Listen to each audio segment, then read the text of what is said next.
Okay, we all know that person, the one who gets the French fries with extra salt and then still puts more salt on the salted French fries. Well, this morning we're going to talk about the hidden dangers of salt. So good to have Robin Darling, a nutritionist from CHI Memorial, back on the show. It's great to be here. Good to have you. So, you know, I grew up, I'm a child of the 70s really, back when the Southern diet was high in sodium. Yes. And my dad had a heart attack.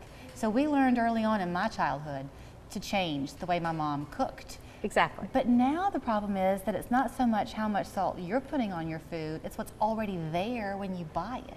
It's what's already there, and because we're living such busy lives, we're eating out more often or buying processed or the prepared foods, which is part of the problem because it is a preservative. So you'll find sodium in a lot of items, and sometimes it's where you don't think. Okay. That's what we have to be aware of. And what are the health risks exactly of too much sodium? Well, some people are sodium sensitive, so when they get too much sodium, their blood pressure will increase.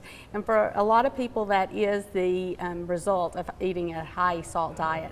But it also puts you at increased risk for just cardiovascular disease independently, and also congestive heart failure, because just the added salt will increase the risk factors for those also. Okay, before we get into your little scientific demonstration here, you shop for, like I make homemade soups a lot. Exactly. With a chicken broth, I can get low sodium or I can get the regular chicken broth. Should I opt for the low sodium? Yes, always try to get the low sodium if you're able to. But just because something said it's lower in sodium does not mean it's necessarily a low sodium food. Okay. It needs to talk to you about how much sodium's in it. And for example, I have on the table, I have the amount of salt we're supposed to have in one day. That's about 1 teaspoon of salt. And most people are going, there's no way I eat that much salt. But if you're eating processed foods, you probably already are. Okay, so that really looks like a pretty good bit of salt to It me, does. I would tell you. It does. Because if you're having, okay, let's say that your morning routine is to have oatmeal and a piece of toast. If you're using salted butter, you're getting some salt. A little, but not much. It's more like if you happen to have eggs that you may salt, or some of the breakfast meats, which always contain sodium also. Okay, now you've got a donut on the table. The reason why is we talked about the hidden sodium. So we have a kind of a test here. We have a hot chocolate, an apple pie, and a donut, and we have 3 different amounts of sodium. And I want you to match up which one goes with which. Okay, it's like the matching game. I'm going to Yes. let the audience play along Exactly. with me. Okay, so we've got a McDonald's hot apple pie, a donut, and hot chocolate. Exactly. Okay, I'm going to guess that this one has 330. I'm going to put 180 at the donut and 160 at the hot chocolate. Well, I'm sorry, you didn't do too well. So Okay. Karen, okay. Actually, the donut is the one with the 330. Wow. And the apple pie only has 160, and the hot Really? chocolate had 180. Okay. Now, so what you may find got 'em all surprising wrong. is that if we had a small order of French fries, which we think fries have salt, Yeah?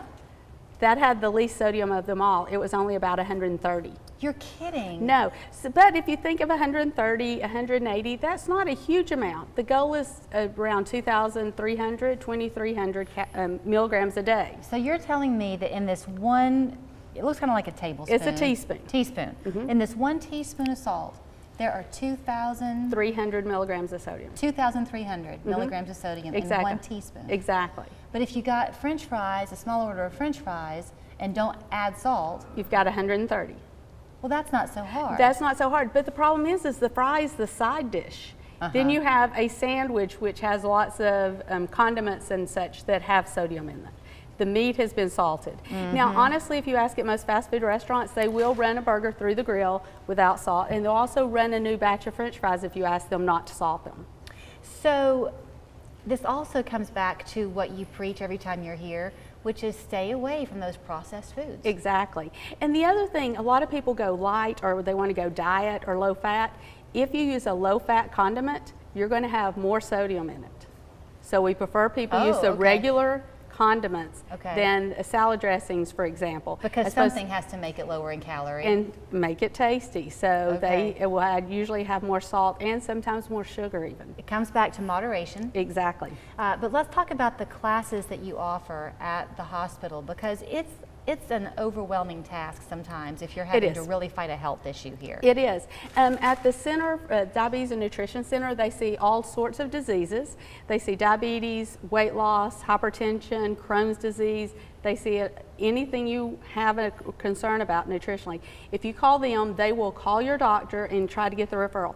And some insurance will pay for these. Even pre-diabetes may not be paid for, but they offer a class in pre-diabetes, so you never get to that point of having diabetes. And in the classes, like in that case where insurance is not quite covering it, do they give you meal plans? They just educate you on how to read the labels? What do they teach? They do both. Okay. They'll give you some meal plans. It's not going to be just like a month of meals, but they'll give you meal plans. But they're more so teaching you how to make the right choices. Okay, so take a look. You're free to go get your drive-through French fries. Just don't add the salt, and this is how much you get during the course of a day. If I spill it, I have to throw it over my left shoulder. Exactly. You'll find Robin at the Diabetes and Nutrition Center there at CHI Memorial, 495-7970. Give them a call, find out how to get your referral today. Thank you, Robin. Thank you for having us. We're back after this.